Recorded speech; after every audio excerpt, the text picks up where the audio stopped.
I can go back to where it started. I can undo my greatest failure. He means you, Prash. Welcome to MojoPlays, and today we're looking past our main characters and seeing who's hiding in the background of video game narratives that deserve their story to be explored further. These are 20 characters who deserve their own game.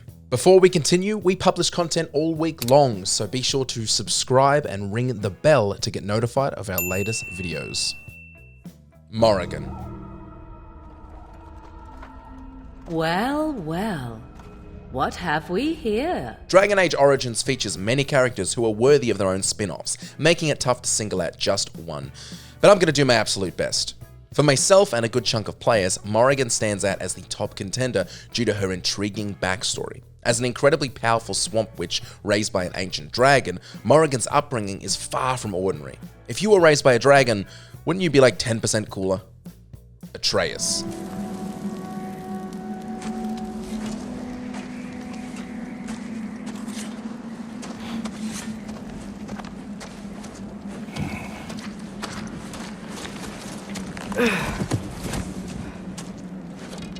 Hungry? Introduced in 2018's God of War, Atreus is the son of Kratos, the series' main protagonist. Throughout their journey across the realms of Norse mythology, players witnessed Atreus' growth, largely from the perspective of a parent. Admittedly, a good chunk of players found Atreus to be annoying in the first game, but realistically, he was reacting perfectly reasonably to the environment he was in, and following a character raised in this environment is undeniably compelling. In God of War Ragnarok, his segments were some of the most enjoyable parts of the game, offering a fresh gameplay experience. So, where are we going? Alfheim. Home of the elves. Alfheim? You hate Alfheim. Why would we move there? Move there. Oh, we are seeking information. The Shrine of Grola, young one. Meryl Silverberg.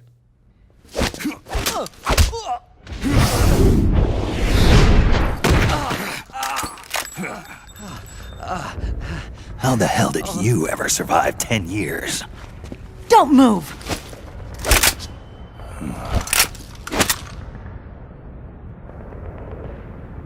CQC. Real big boss, huh? We've been speculating about where the 6th entry in the series could fit within the timeline, but why not focus on Meryl? As Snake's long-lost love interest and a formidable warrior in her own right, Meryl would be a damn strong candidate for a leading role in Metal Gear Solid 6. While Hideo Kojima has said that the Phantom Pain is the final chapter in the Metal Gear Solid saga, that doesn't necessarily mean it's the end for Meryl. Snake isn't set for another return. Meryl should be next in line, especially since Raiden has already had his moment in Metal Gear Rising: Revengeance. We know Meryl has a long story between MGS1 and MGS4 that is worth looking into.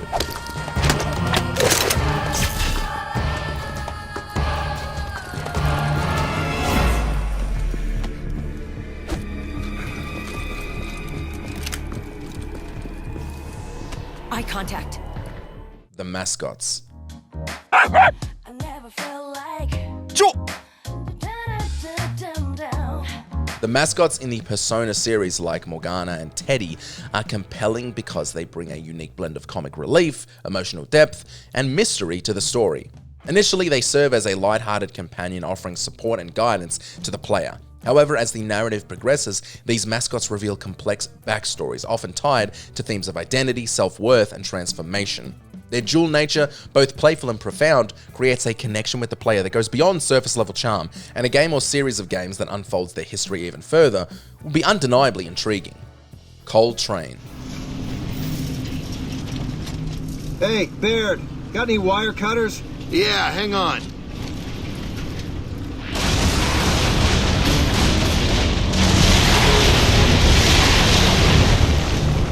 From the moment Augustus Cole made his loud and memorable entrance in Gears of War, it was clear what he was all about, and it was clear that we were all about it. A relentless, locust-crushing powerhouse, Cole embodies the spirit of a 1980s action hero in every sense. Cole's bold humor and boundless energy quickly made him a fan favorite, but by the end of the trilogy, it's clear he's more than a walking catchphrase. Cole became most players' favorite character, making him the perfect choice for a spin-off centered around him.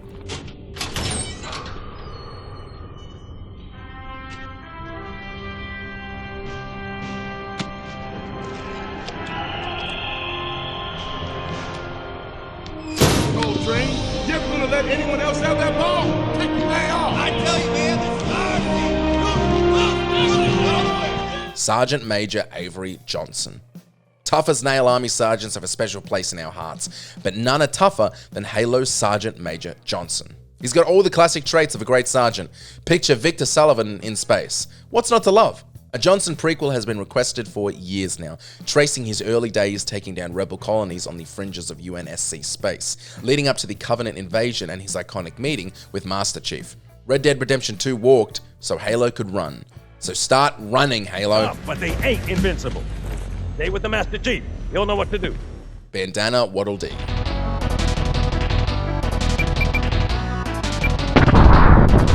In my eyes, Bandana Waddle Dee already was the main character of Kirby's Superstar, because my brothers never let me be player one. Bandana Waddle Dee may have started as a minor character in the Kirby series, but he's evolved into the Luigi to Kirby's Mario. If a Kirby game includes multiplayer, you can bet that Kirby's spear-wielding companion will be a playable option. If Luigi's Mansion can thrive, Waddle Dee can too. Yuna. Back inside. Now. How are your wounds? Can you run? I think so.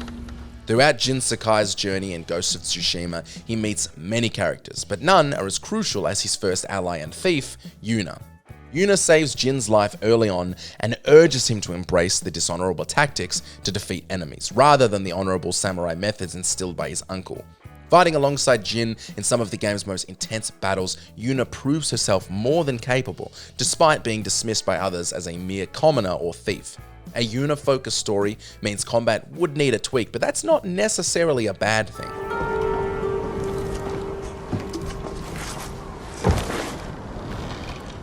Ghost. Stand by.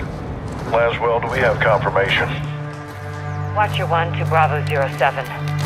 You in position? Nearly there.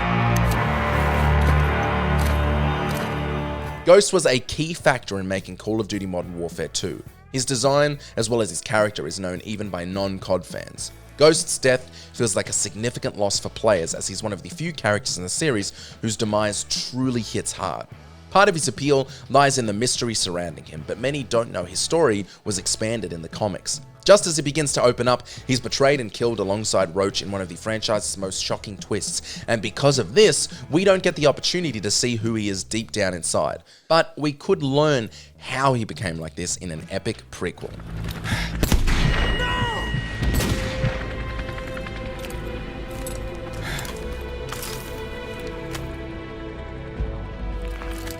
Ada Wong. You gotta be kidding me. Get off of me!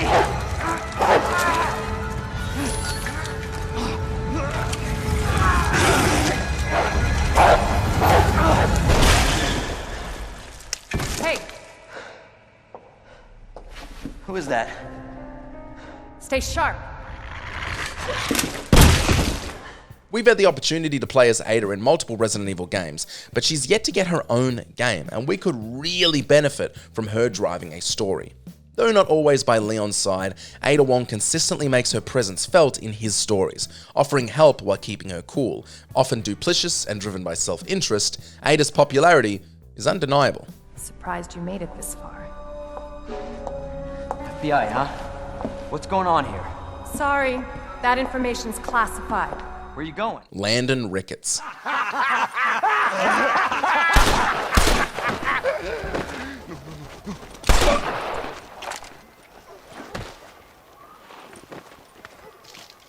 Oh, very good. Very good indeed, sir. What a great way to improve border relations. An illiterate farmer crossing the river, coming into their civilization and butchering the local peasants? Introduced in Red Dead Redemption 1, Landon Ricketts is an epic Western hero known to all gunslingers as something of a legend. There are strong indications that Landon Ricketts might play a significant role in Red Dead Redemption 3. According to an in-game news article, he was present during the slaughter at Blackwater, which is the starting point of Red Dead Redemption 2. Exploring his backstory leading up to the events at Blackwater would be an easy story to tackle with character crossovers similar to Red Dead Redemption 2. Sure. Say, any word of Javier Escuela? No, Yet, say, why are you after him anyway? Garrus Vakarian. I wouldn't want anyone else along for the ride. I suppose I can make room for you too, Garrus. It's no secret that Garrus is one of the most beloved companions in Mass Effect, accompanying Shepard from the first game through to the trilogy's poignant conclusion. Like most companions in the series, Garrus is a fully developed character with his own stories, goals, and personality, distinct from Shepard's. Between the first and second games, he undergoes a significant transformation, evolving from an enthusiastic cop to a vigilante who instills fear in Omega's gangs. And guess what I'm gonna say? What a great patch of time that's deserving of an epic spin-off. Coco Bandicoot. It appears to be a door between dimensions. Yes, yes, the kind we keep shut. We have to go through, find my siblings, and fix this before some putz with a big evil plan and a bigger ego does something monumentally stupid. We got the perfect opportunity to play as Coco whenever we liked in the beloved remake of the first 3 games, and that left many fans wondering, why doesn't Coco have her own game? She appears in nearly every game and has been a playable character in most of the franchise. With her unique design and distinct personality, she stands out from her older brother. Coco deserves a game that places her in the spotlight. Her intelligence and wit could provide a fresh perspective on the beloved Crash Bandicoot series, and could introduce a new generation of gamers to epic platforming. I can go back to where it started. I can undo my greatest failure. He means you, Crash. Ganondorf. That blast wiped out all the Molduga! How is that possible?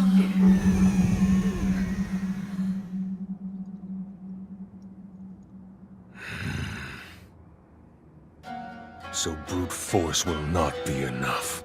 Hold on, let me explain. Since his introduction to the series in Ocarina of Time, Ganondorf has been the main antagonist of most Zelda games. We don't have a true and solid answer on whether Ganondorf is the same Ganondorf in every game, but we do know that there are at least 2 different timelines and 2 different versions of the Ganondorf we meet in Ocarina of Time. The option to create an alternate reality where Ganondorf is the hero of the piece and Link was controlled by Ganon seems like a funny once-off. We also have the option to see a young Ganondorf and the path he followed to end up seeking power beyond anything else. Finally, it is mine!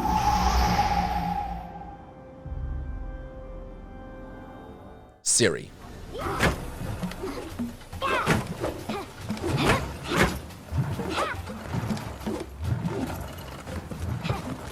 Wrong.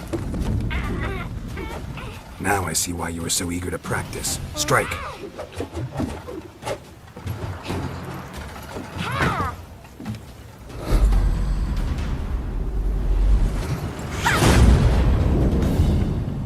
As a central character in both the video game series and books, Cirilla Fiona Elin Rhiannon is more than deserving of her own game, and please don't beat me up for pronouncing that incorrectly.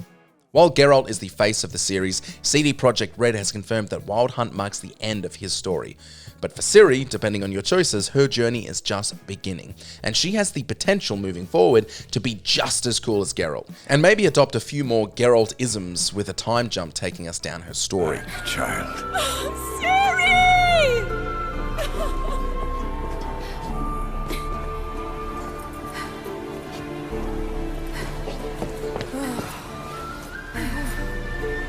My, you've grown beautiful. Falco Lombardi. Falco Lombardi is the deuteragonist of the Star Fox series. Impressive, huh? The way I use that word, all casual and cool and super knowledgeable.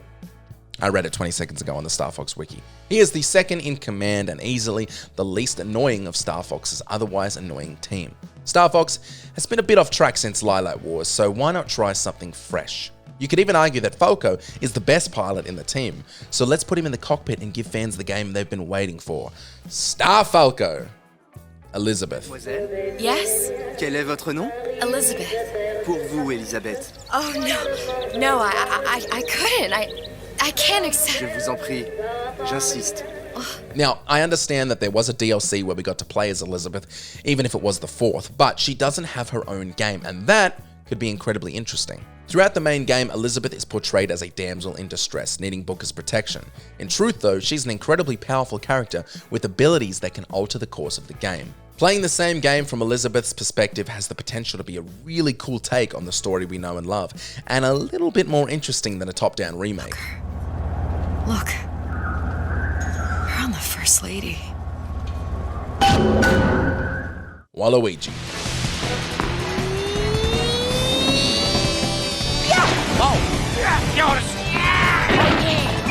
I'm gonna make this really clear from the get-go. This is not my entry. Unfortunately, part of my job is to take the opinion of the community, and for some reason, you wild lunatics seem to love this annoying voiced purple turd.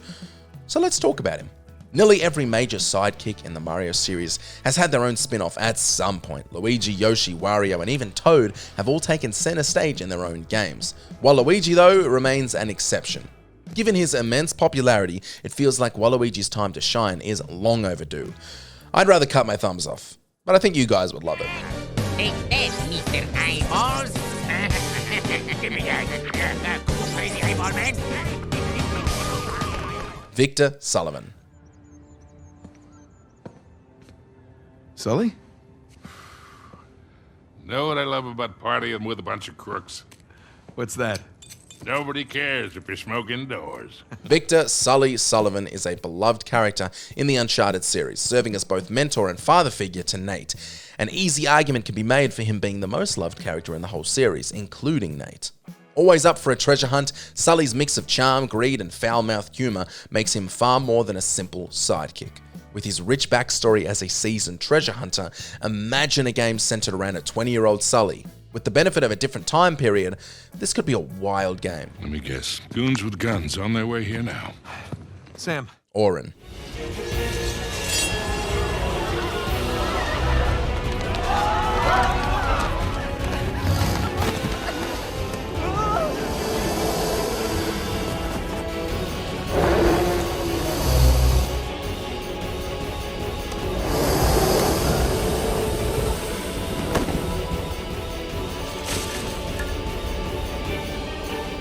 One of the most interesting stories in Final Fantasy X revolved around the epically cool and powerful Auron, the only friend that our main character Tidus had from his old world. Learning about Auron's adventures with Yuna's father that mirrored the experience we were having in Tidus' story was especially cool, even before learning about Auron's true identity as an unsent. His story is outlined in great detail, much like Zack's story was in Final Fantasy VII, and with the success of Crisis Core, a game that allowed us to experience this tale up until it crossed over with Final Fantasy VII, we can only imagine how successful a Final Fantasy X prequel centered around Auron would be. But it is the truth. You'll see for yourself. Come with me. Did you enjoy this video? Check out these other clips from MojoPlays and be sure to subscribe and ring the bell to be notified of our latest videos.